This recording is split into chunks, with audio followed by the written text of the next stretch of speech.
And so we should be recording right now. And what we'll do is, my microphone last time had blitzy problems. So if there's any sort of problems with the mic and it cuts out, please let me know. Okay, excellent. So yeah, please feel free at any time to let us know if it's not working, if you can't see us, which isn't a problem, or hear us, which is a problem. So just please feel free to message us and give us any information possible. And like Chris said, anytime you have a question, we'll probably try to ask questions of you as we go through this learning opportunity. All right. So what we're looking at is the goal of the balanced assessment system is to provide both teachers and students with as much information as we can about the learning process and what has come up, what students get, what they don't get, the on-ramps and the off-ramps is what you're... We talk about quite a bit actually in stage 3. Where do you help students to really think about their highest level of learning? Okay, so that's kind of our goal. So we want to start out with what is the purpose of assessment? We'd like you both to enter what you think the purpose of assessment is. We'll give you a little bit to think about that.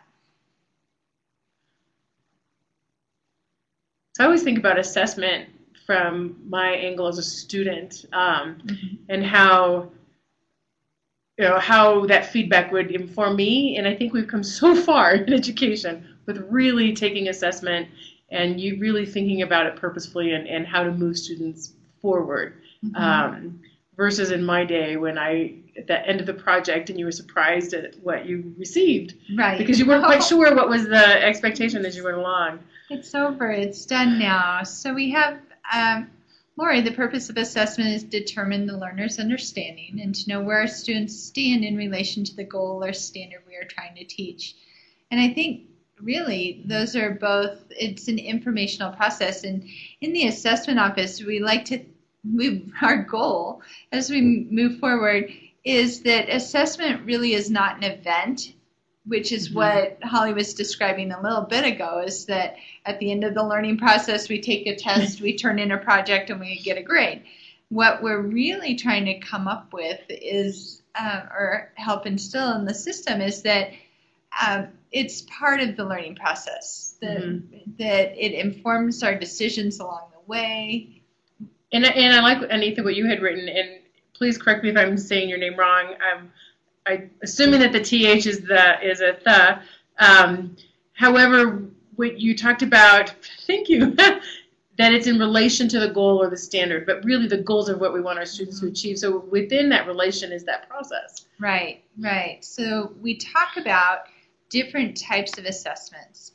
And in the balanced assessment system, and this information has been out there this year, there's all different kinds of ways that we can look at assessment in the system. We can look at district performance, school performance. We can look at administrator, educator performance, and then finally student performance. So in the graphic on the right, we're looking today at the student performance, that blue circle there. But we're looking at the thoughtful use of 3 different types of assessment. The formative assessment, which is typically called assessment for learning. The interim, which is toward those benchmarks, was the progress so far. And then the summative measures, which are typically at the end of the learning process. And we'll talk a little bit more about that. But the balanced assessment system also informs instructions. What decisions do we make as teachers? In order to support our students in their growth towards the goal or towards the target that we have. Right. We want to also look at assessment as it guides long-term improvement in teaching and learning. So assessment can tell us something about the students' learning, but it can also tell us something about our instruction. Did we teach what we intended to teach? Did we measure what we intended to teach? Which is the other on thing. 2 ends of that piece, absolutely. And then we hope that people start to recognize better the best measures for the different educational goals, because not all assessments measure what we intend for them to measure. And this visual has actually been out quite a while, I think, through your office. Chris, correct me if I'm wrong, about what a balanced assessment is and what a balanced assessment is not. question, have you guys seen this visual out at your schools yet?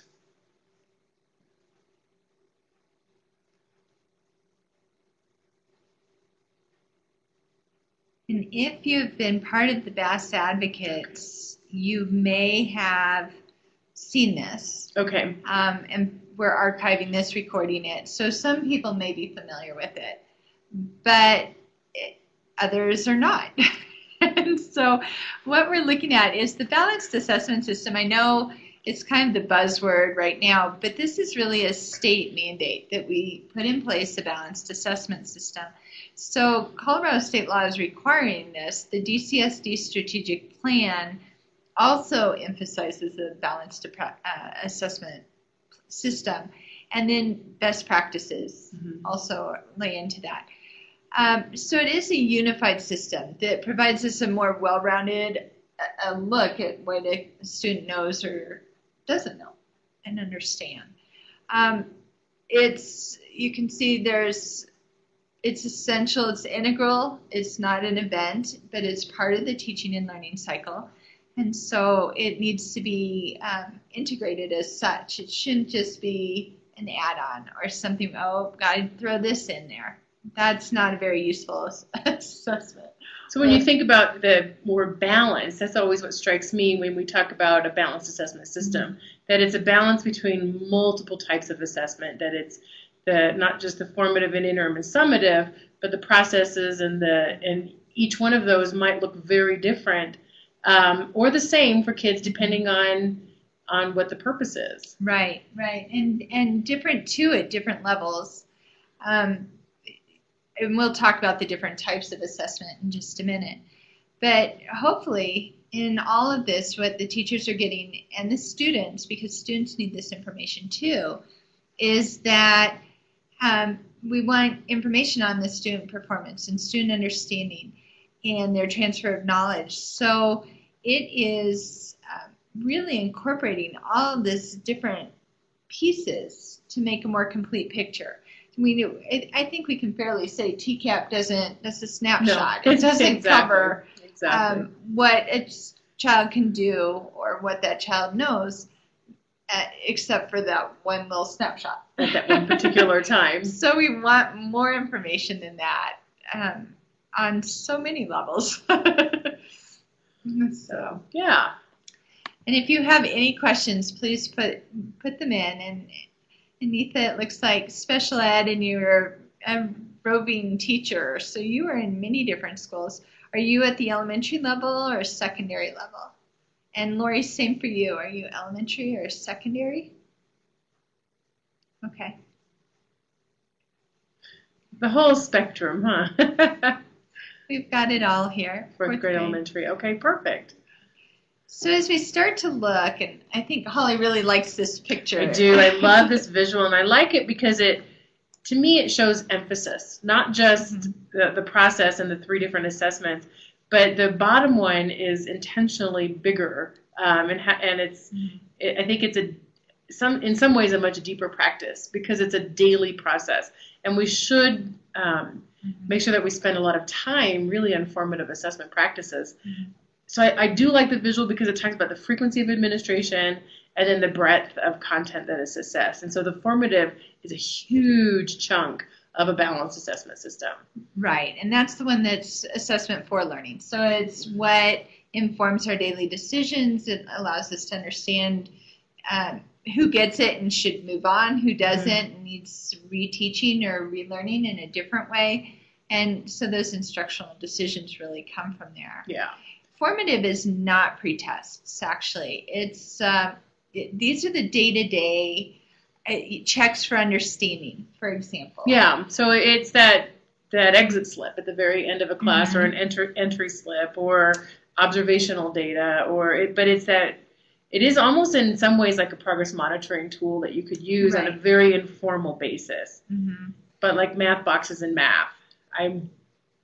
Do you know math boxes? I do, because I'm assuming this is everyday math. We have math boxes that come home, and the math boxes do give a real quick snapshot of who's getting it or who's not. Okay. the formative assessment could be a conversation with a child and eliciting that understanding. It could be a quick hands up, 5, 4, 3, 2, 1. I get it. I don't get it. It could be whiteboards are common. Whiteboards. Yeah. So, and that's part of what we're going to spend a little bit later talking about.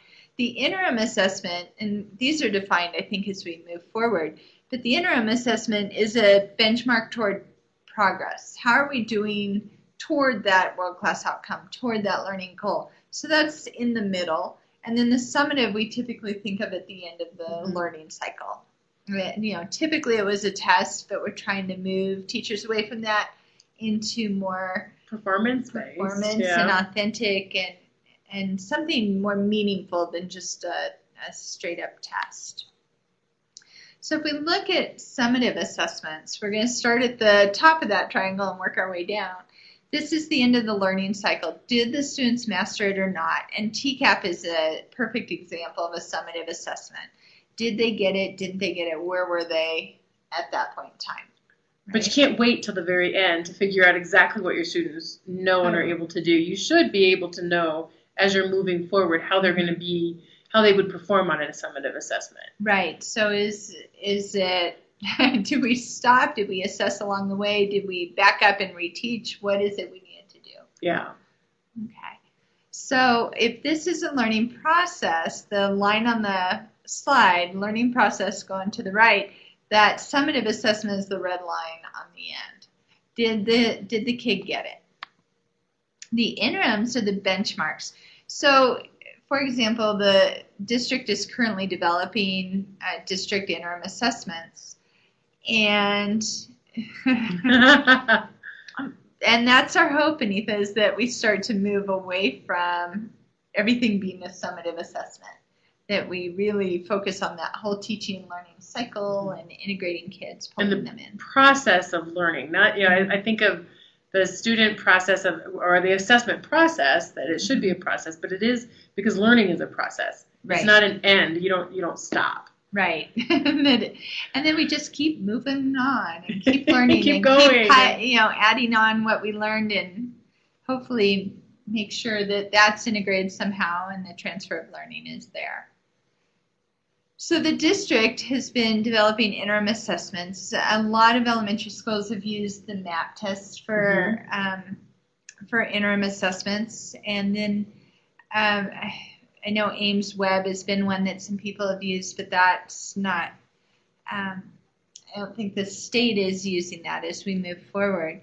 So the interim assessments are really measuring progress toward a learning outcome, and so we want to assess at the early and we want to assess later in that learning cycle. Where are they and what do they know?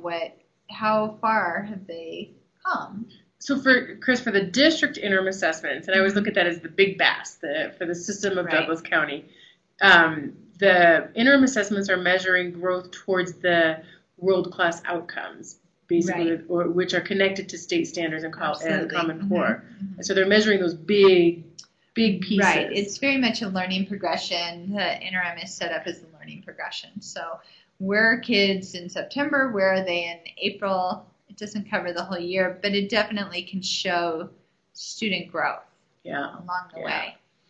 So interims are typically given multiple times. On the big level, it's what you're explaining. In a unit, it could be something that you do in the middle of the unit that tests. Did those kids get the multiplication tables, or are we moving adequately towards the goal of whatever outcome I have chosen? Right. So Anita, you asked if DRA is an interim, and at this point, I'm not sure if the state has discussed. If you're thinking for the READ Act, and correct me if I'm wrong right there, but I'm not sure the state has decided interims at this point, or if DRA is one of them. I know it's not considered a progress monitoring tool.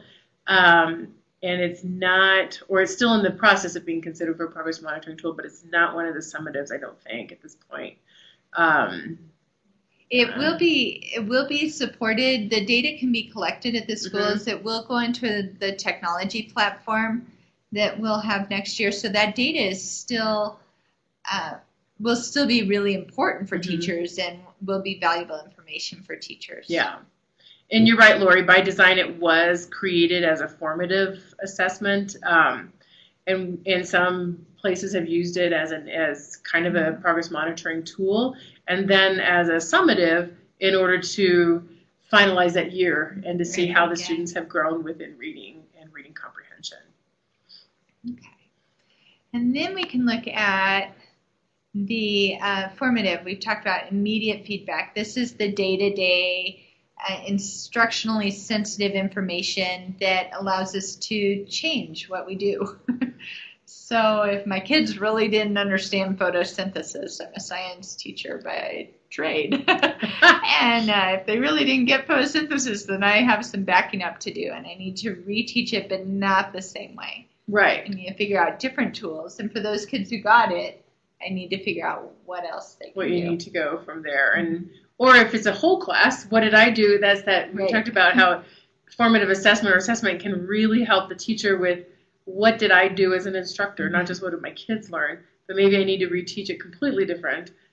Or that small group, I can pull them in together and work with this small group of kids that might need something different. Mm-hmm. And sometimes we go into a unit, and I'm a secondary language arts teacher, 7th grade primarily when I did teach, and you just go into a lesson because that's the next piece. Mm-hmm. So not even using any type of assessment data to really figure out your next steps, because that's not the next piece that you're supposed to do. So, and I think that's true. As we move up in grades, we move more toward teaching the content than teaching the student. Yeah. And it's a pedagogical shift for some to make. It's a challenging one. It's a very challenging content is everything at the secondary level. It's so much, right? It has been. It has been. And so now we're looking to work with the whole kid. And really shifting away from not just content, but thinking. Right. And use content as a tool, which is a nice shift. It is a good shift. It's an important shift. So if we think of these in a balanced system, and I think my circles got a little warped here as I played with my box, but they should be the same size. What you'll see is that there's a lot of overlap. Summative assessments can absolutely be used as formative assessments, and formative can be used as interim. It depends how you use that information and what you do with it as you move forward in the teaching and learning cycle. So I know Dr. Morgan talked about MAP as being one of those that kind of could fit all three. It could fit formative, summative, and interim. TCAP would not be one that really could fit all three of them. No, because we get the data in August. Yeah. So you want your bang for your buck, but you also want to make sure that it's an authentic assessment that makes sense for what you're doing. Right, that matches and aligns to instruction. All right, so this slide is if we had a large audience, but even at schools, like for those who take this back and use this webinar as a whole staff webinar, I want you to think about, yes, TCAP is more for the school, and to really think about how your school as a system is moving forward, and as a district, how you're moving forward in comparison from year to year with that growth model. Used to be comparing to other students within the state, but Colorado moved that to the growth model a couple years ago, right? Am I saying it the right way? So, all right, with this slide, we want you to just think about the best assessment you have ever been asked to do. And you can type it in quickly. It doesn't have to be a long, thoughtful description, but when you had an assessment, think back to yourself as a student. What qualities did it possess, and how did you feel when you were completing it? I talked a little bit about some of the assessments I've done. A research paper, for example, was one assessment that I did in high school as a senior, and I remember so vividly the whole process and what I learned throughout that piece. So that was an example. Was it a great assessment? I'm not sure. I learned a lot. I learned about research. I learned. I don't think I solved any problems, but I learned quite a bit, and I felt really good about completing my project. And right, and you were involved. I was engaged. Got to choose the topic. Got to choose the topic. Yes. So it was really relevant to you. Yeah. And not just impose the. I'm sure there were parameters and things you had to work within. I remember it was difficult because I did live overseas during that time, and I was at a school in Jakarta, and our library was extremely small. So we had a really difficult time finding resources because we didn't have internet.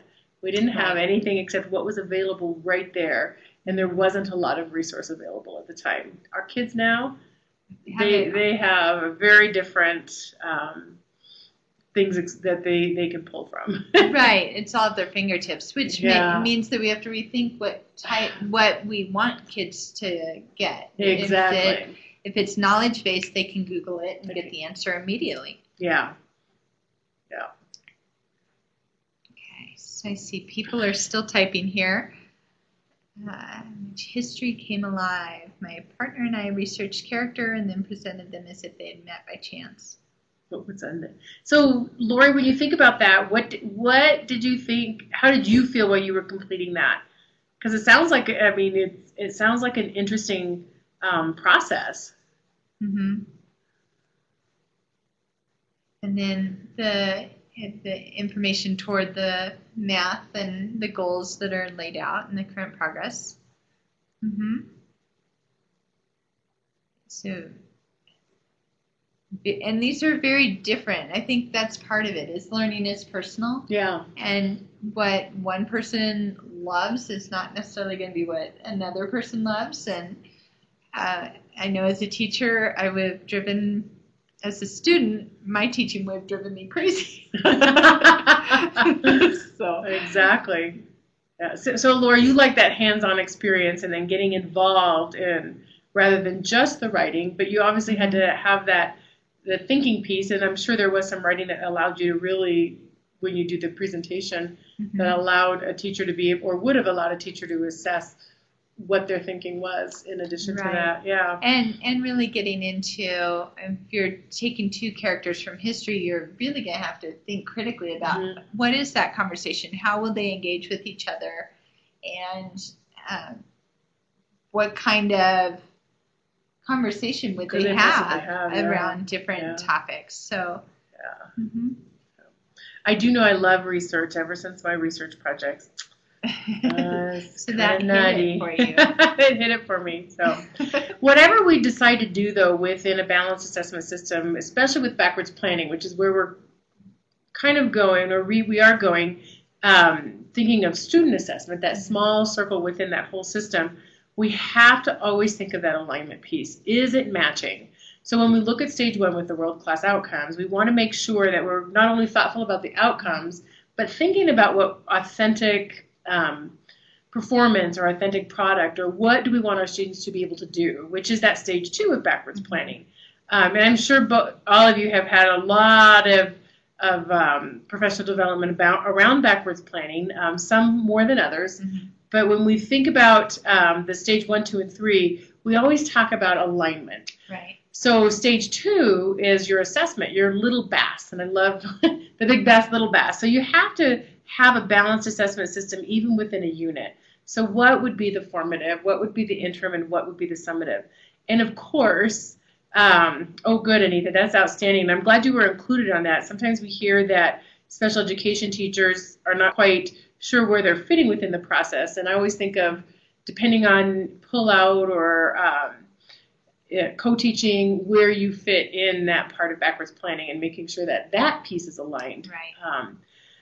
And then after stage 2, we want to make sure it's aligned to stage 1. And then we also are starting to think about stage 3, because a lot of that formative assessment, we had talked a little bit, I think it's on the next slide, the formal and informal part of formative assessment. But much of your formative assessment happens in stage 3. Right. Because that's where you think about those on-ramps and off-ramps. But you need to plan for them in Yes, you advance. do. And you need to make sure the process is iterative, that they're so connected that one informs the other. And that's why I like how you have your diagram here, that each one is informing the other piece as we move through the learning cycle. Exactly. It's that learning cycle piece. And it's always that familiar circle that we always want to make sure that we pay attention to the assessment so that we can plan the instruction, so that we can ask the essential questions and always go back into that circle of alignment. I know, and we were talking in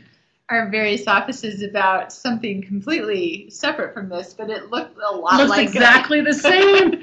looked a lot like a learning cycle. I know, which is good because that means our language is always coming back together at Right. the same for the same pieces. Right. So how does BASS, the Balanced Assessment System, fit into backwards planning? Within stage 2, and I know, Chris, you just went to a conference where they talked really strongly about formative assessment and making sure that we are thoughtful about this at stage 2. Yes. Because it was Dylan Willems, and he is kind of like the guru with Paul Black on formative assessment. Really started the conversation on that in the late 90s. But the point was that he was saying teachers are the most optimistic souls around. Every year we go in and like, this is the best lesson ever. And every year we fail to get everybody, where we need them to be on the first try, right? So we have to back up and we have to replan and we have to get those kids that we left behind and we have to push those kids that were forward. So his point was, if you know going in that you're not going to get every kid, or that some are going to be ahead and some are going to be behind, how can you take that information and thoughtfully plan for it in the stage 2 process? How I can go in and I can say, okay, I know these are my the areas that trip kids up. And so going back to photosynthesis, I know that the details of the Calvin cycle are going to trip them up. So why don't I thoughtfully plan questions ahead of time that are formative in nature that can tell me immediately, did they get it, didn't they get it? And then step back and reteach. Okay, so you actually almost write these questions down. He said absolutely. You plan in advance. He said it is impossible. You can do a thumbs up, thumbs down sort of thing, but you don't always catch every kid. But if you're doing a multiple choice sort of question, his point was that we can't write great multiple choice questions on the fly. Right. And we just don't have the wherewithal to do that. We can come up with a couple answers, but then we're stuck for the not so good answers. Right. So if we plan those in advance, they can be super informative. They can tap into higher level thinking. His point also was that we could ask questions that tap at the lower level of thinking. Mm-hmm. And we're really trying to shoot kids towards the higher order thinking skills and higher levels of blooms. And so how can we do that well? And we do it in stage 2. So, and because sometimes when we ask, like you were saying, those lower level questions, a lot of times those on the fly questions are the questions that are the facts or the knowledge or the recall. Mm-hmm. And instead of really trying to get kids to think deeper, even with those formative questions. Mm-hmm. Well, that makes sense. So how does this apply? Yeah. And how was the transfer of knowledge as we move forward here? Okay. That makes sense.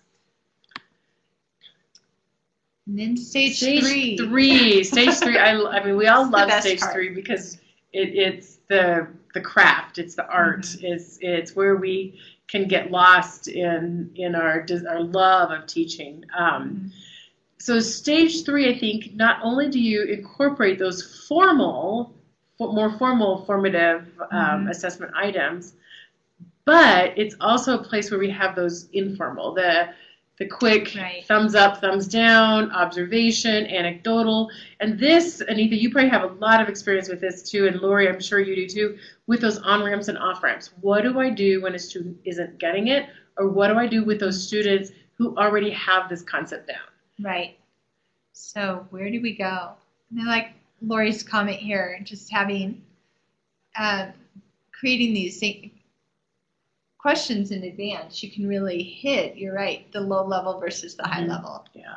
And the idea to weed out that misunderstanding. That's a nice idea too. Mm-hmm. So within stage 3, it really is, this is where, of course, all of your assessment, your formative, interim, and summative lie, because you're moving towards that goal, and this is how you're going to get them there, but this is a lot of times where our more informal, like I said, formative assessment comes. Right. But I have to be so thoughtful about planning those on-ramps and off-ramps as we move through this process, this learning process to get to our ultimate goal of understanding. Because as we start as we're moving forward, we're really looking at student growth. Take kids from here to here, regardless of what level we're starting at. Right. How do we move them forward? And if we're not differentiating and we're not tapping into those higher end kids or the lower end kids, then they're not growing as they should be. Right. So, Right. All kids. All kids. All kids.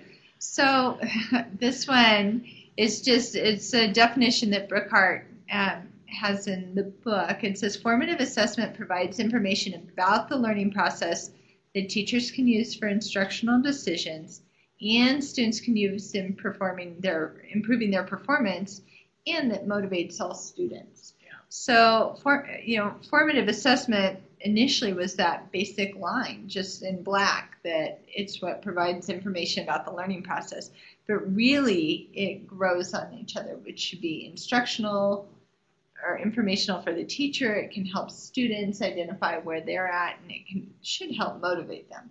And Anita, it's almost like you knew this slide was coming, because you talk about that the students really need to understand the importance of being assessed. And motivation is key, absolutely. That if students don't understand what the assessment is for and how it's going to help them grow and move forward, then what is the purpose of it? They should be able to use many assessments, especially rubrics, in order to assess the assessment. That they should be able to look at that and say, this is what I need to do to break the rules, and this is what I need to do to move forward. That they should be able to look at that themselves and monitor their learning. Right. And one of the interesting things in the conference we went to was on student achievement, that we gain more in student achievement and more in student motivation by providing students with feedback and not a grade. And in fact, grades show like zero student achievement, have zero impact on student achievement, but comments and feedback and have a huge, it's like 30% growth in student achievement. And both the kids who are low achievers and the high achievers feel good about their comments. So you've motivated the kids by providing this feedback without the grade attached. And if you do both, give a grade, and I did this all the time. I'd write copious amounts of feedback on the kids' labs and then give them a grade, and all they looked at was the grade. Wow. And they wouldn't focus on the feedback. So I thought, if only I had known, I could take the grade off and just give them the feedback, and they all have a place to start to move forward. That's really neat. So it was really interesting, I thought. So what we're going to do is I'm going to stop sharing at this point. We are going to watch a short video clip. So if something comes up, I can see on Holly's computer the chat. If it doesn't work, please let me know. We have been known to. I have been having issues apparently with my computer here. So we are going to go here. I first learned about formative assessment in college in my graduate classes, and there we were just kind of taught the basic level of formative assessment, which is, use the caustics or use a ticket to leave. But they had never really told us what to do with the information to better instruct to make our teaching better, to instruct our students towards the targets they're trying to reach. And so I remember feeling frustrated at first because I would gather all this data and have kids all over the place and then have no idea what to do with it after I'd gathered it. But now I feel like I have a much better understanding of how to use the data, not just collect it. I've learned a lot of different strategies to use with formative assessment, especially hands-down strategies, which seem to cause so much engagement in the classroom, which I love. But I'm learning a lot more about now how to gather that data and make instructional decisions. So it's definitely informed my teaching in that way, where I'm thinking much more about flexible groupings, and I'm thinking much more creatively about how I can meet the standards when kids are at different places. I'm much more conscientious about it. I do it much more deliberately now. I think before it was, I was using the caustics as a management tool or something like that. And now I'm planning it. I'm planning every few minutes to do a check-in using formative assessment. The formative assessment process has really helped me know what my students know by being able to have kind of a building block and scaffolding for the students. I can start them at kind of a basic level and slowly progress them through to a more advanced level to hit that target. Because I use all different forms of assessments, like my observations, conferences with the students one-on-one, just small discussions with them, exit slips, thumbs up, all the different types of formative assessment that I do use on a regular basis in the classroom. My ability to give them feedback is so much more in-depth, so much more focused, and really can directly relate to the target, and I can kind of get them to grow quicker, it almost seems, because they're getting this descriptive feedback from me. So we're going to stop it there, and we'll be back here in a second. Let's stop screen sharing and go back to the document. So as you watch that video, and I know we didn't set it up ahead of time to look for any words or any of the ahas, but as you think about what we just watched, I know Chris and I spent some time the other day writing down everything that we heard in the video, at least in the first two parts of it, that struck us. Is there anything that strikes either one of you around this idea of formative assessment and these two teachers thinking of formative assessment? Right. And I think while we're doing that, I'm going to go pull that The link and share it over here. So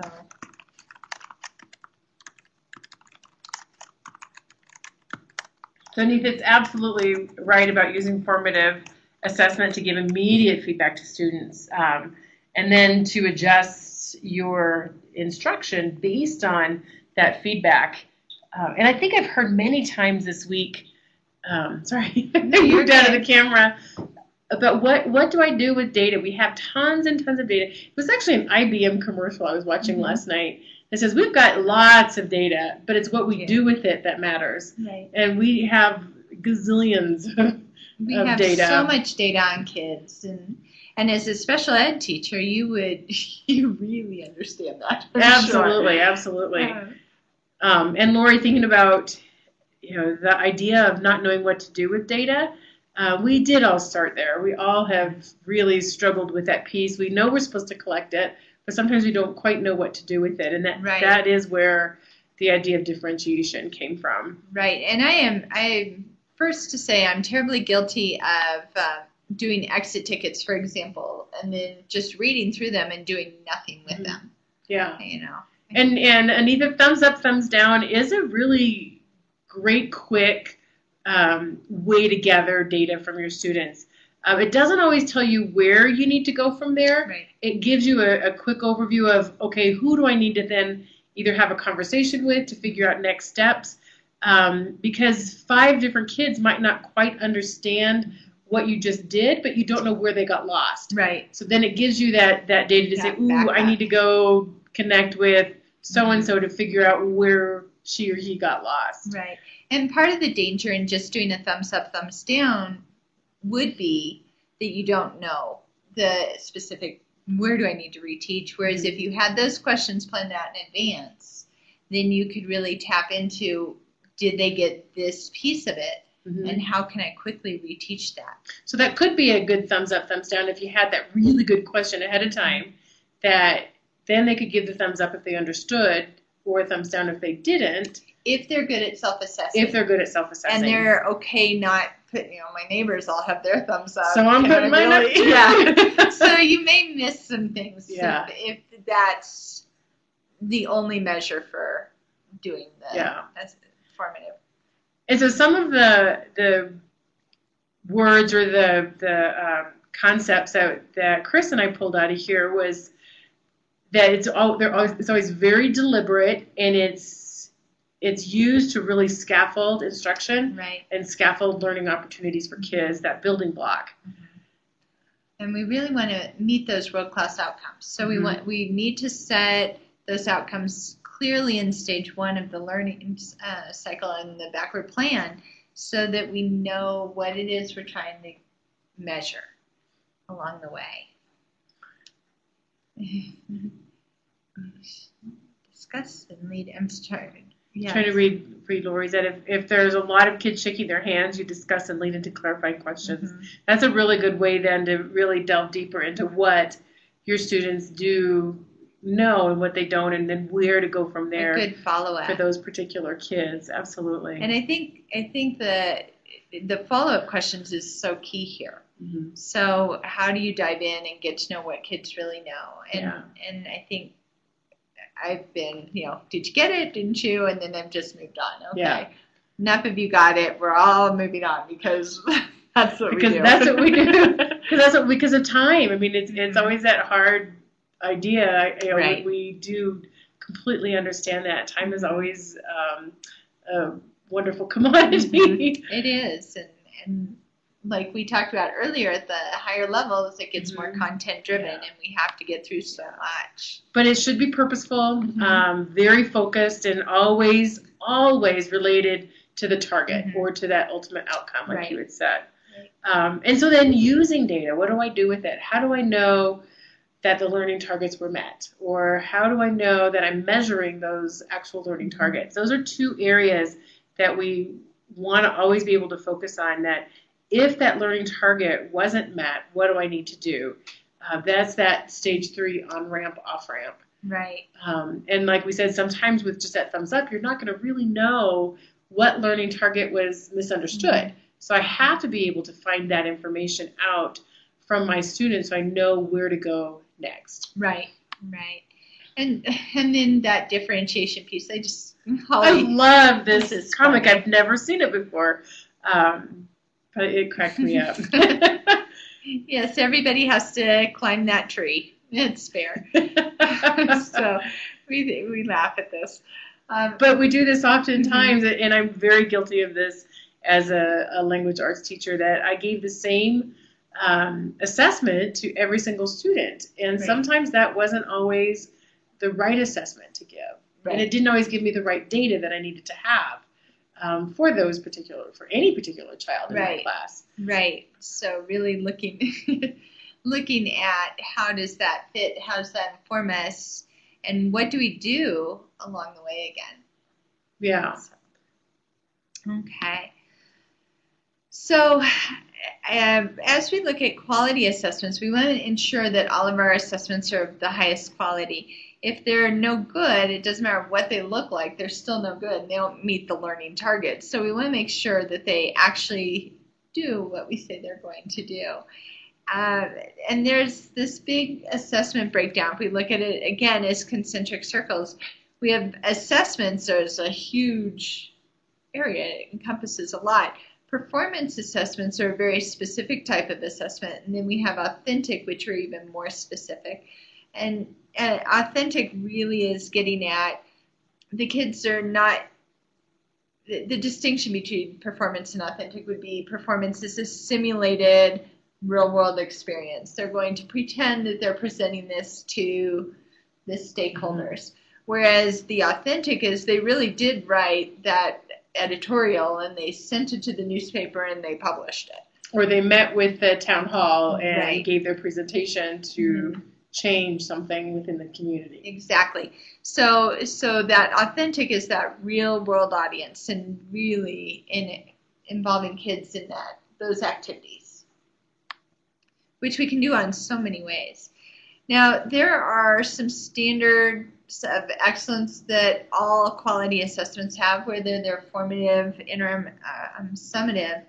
And what we're looking at is we really have to know the clear purpose. What is the point of this assessment? What are my learning outcomes? What are the targets? And then does my assessment match my learning goals or outcomes?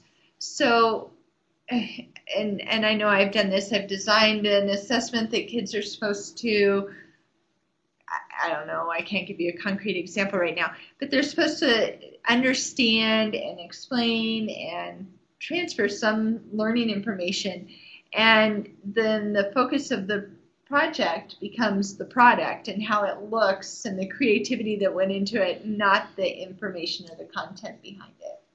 So I was looking at an assessment that it was about informational writing and reading, and between that and how the assessment was or how the rubric was created, a student really could have passed that particular assessment without having any understanding of informational text, because it was pretty much all around the presentation. Now, if you're assessing presentation, that's a completely different piece of that, and there's no reason you can't have a layered process, right?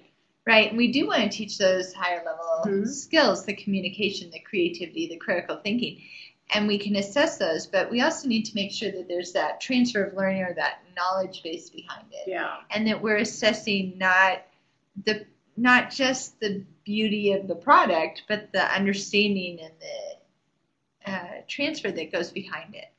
And this kind of goes on the key 5, student involvement, what Anita was talking about earlier, that students have to be part of that process, that they are very clear about the targets that are being assessed, how they're going to be assessed, and how that information will be used to have growth. Right. And you're absolutely right that the overlap here between the different stages. Stage 1, are Isn't it clear. brilliant how all these great minds are thinking at the same time? And they do. They overlap. They're They do. not just in isolation. Exactly. So the Assessment and System Performance Office has put out a quality performance assessment resource guide, a quality assessment resource guide. That quality assessment resource guide has those standards of excellence that were in the bubbles on the last slide, but also down the left-hand side. We have the purpose and learning outcomes, design, method, feedback, and how that looks and how it overlaps are in these rubrics. So, and I know you can't read the rubrics here, and I'll try to post a link before we actually wrap up. But that resource guide is a really valuable tool, I think, for teachers. Absolutely fantastic. And this aligns that. This last column in blue is the highly effective performance assessment. And then I think on the next slide, or we're going to skip that, this slide, we have the highly effective authentic assessment. Okay. So an effective authentic assessment is essentially the same rubric. It is the same rubric as a highly effective performance assessment. Okay. So they do overlap in the guide, and I'll put that link in there for you. So we were going to watch the second half of the video, but we're going to we linked that so you guys can take an opportunity to watch that formative piece. It's really a great formative video to not just look at yourself, but to share at your school. But here, when we think about assessment, and we're thinking of those higher levels questions that we want to ask or skills that we want our students to do, I love this target method match. And Dr. Bev Clemens actually had shared this with us last year when we did GUDA, our Backwards Planning Unit Academy. And so that we always focus on what assessment method are we doing, and what type of target or what type of thinking or product are we wanting our students to be able to do. If we want just that knowledge level, what might be a really good assessment method to use? Is it a selected response, an essay? But if it's a personal communication, it might not be the best. It might work, but it might not always be the best one. So always think about what you're asking your students to show you and what kind of method you're going to ask of them to do. Right. And we can think of it too. We have that guy with the hammer at the top of the screen. That a hammer, if you're doing home fix-it projects, a hammer is not the right tool for every single job that we're trying to accomplish. Sometimes you need a wrench, and sometimes you need a screwdriver, and there's all kinds of other things that we might need. And it's important to understand too that when we assess children, that we're looking at, does the tool fit the job? Does the tool fit the goals? So I really like my hammer. We're in the middle I know. of construction at my house. I have my hammer and my screwdriver. But you're absolutely right, Chris. It's not always about one tool. Mhm. It's not just as that funny cartoon showed earlier. Mhm. That was one tool that was used to assess, Right. 5 different animals doing one particular activity that wasn't always the best match. Right. So it's really being thoughtful about matching the method to the target that you're Mhm. assessing. And this goes for, I think, summative assessments, interim. It runs the gamut here. It does. It goes for formative assessment practices as well. Yeah. So we have a couple resources for you, and we'll let you explore these. Can they explore them on their own? We may have to link these also before we actually wrap this up, and we will do that. But the West Virginia Department of Education has a huge number of formative assessment practices, examples and tools, like a 3-2-1, identify 3 things you know, 2 things you still have questions about, and 1 thing you're wondering. Yeah. Or the exit cards and how you might use the exit cards.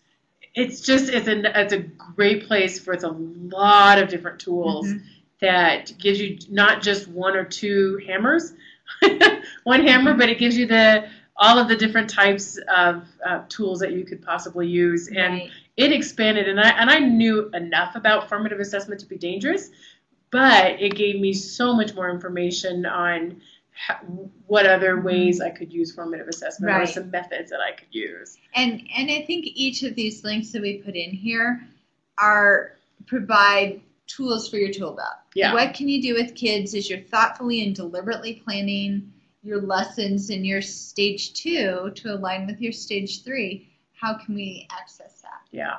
And Lori, I'm 99% sure Yes. you can access the webinar You'll be after able to. the end.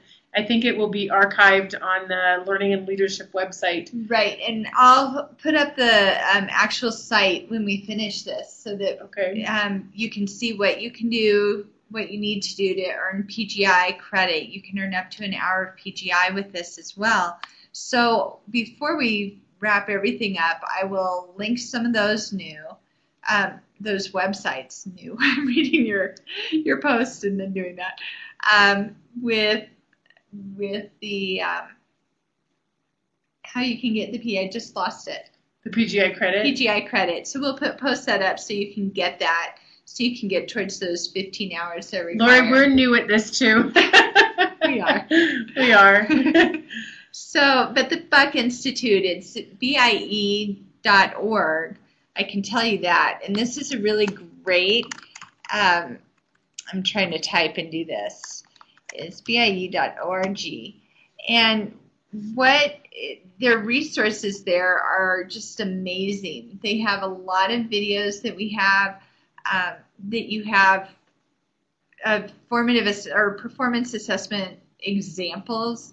There's a lot of tools to help teachers plan. So rubric writing is one that is an important one that is useful. I guess we could just put the video there. Yeah, I can link. Actually, we have this presentation as a Google presentation. Yeah, you could just share and it. you can actually just copy that right there and just make sure it's shared with. And then you can access any of these slides and what you would like from the webinar. Link it right here? No, just paste. Just put it in? Mm-hmm. So sorry, we're trying to figure this out also. There you go. There we go. So that is to our presentation. And if you go to the presentation, we'll make sure that anybody who has the link can view. Can view it. Mm-hmm. So that will be available for you as well. So other questions before I show you the PGI slide? Thank you guys for being a wonderful audience. Yes, thank you so much. We didn't know if we'd have anybody here, if we'd be talking Sometimes to ourselves, actually. So it's nice to have people to talk with. So this is the L&L archived webinar slide. And if you want to get archived webinar or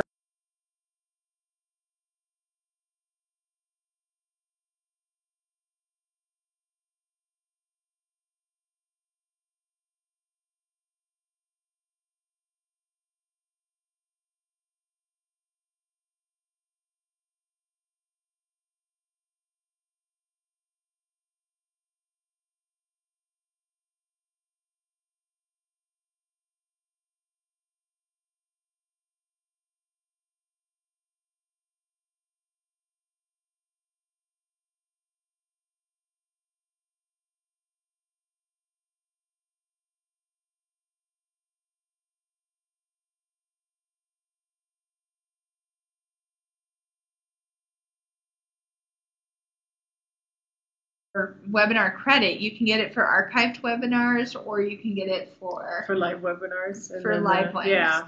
And so what you'll need to do is you'll need to go to your ePortfolio, create a blank web page, and I'm reading the bullets on here at this point, so I think you can see that. Title it with the webinar that's listed on the transcript, and today it's Assessment as Learning, and the original air date is 4/15/13. April 15, 2013. Tax day. So what they'll do then, copy and paste the 3 questions that are on the webinar page. It asks you those questions in your own words, or answer those questions in your own words. So I know a lot of times people watch these together. We still want people to reflect independently on, feel free to talk, but write your own responses.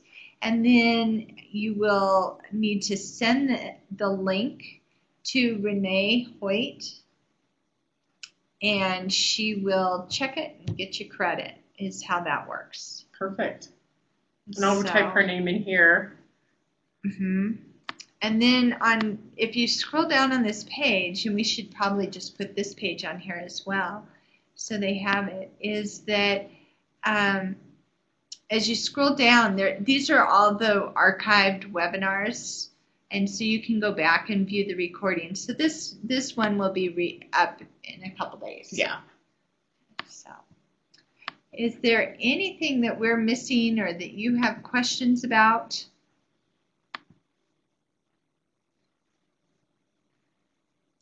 I need to get that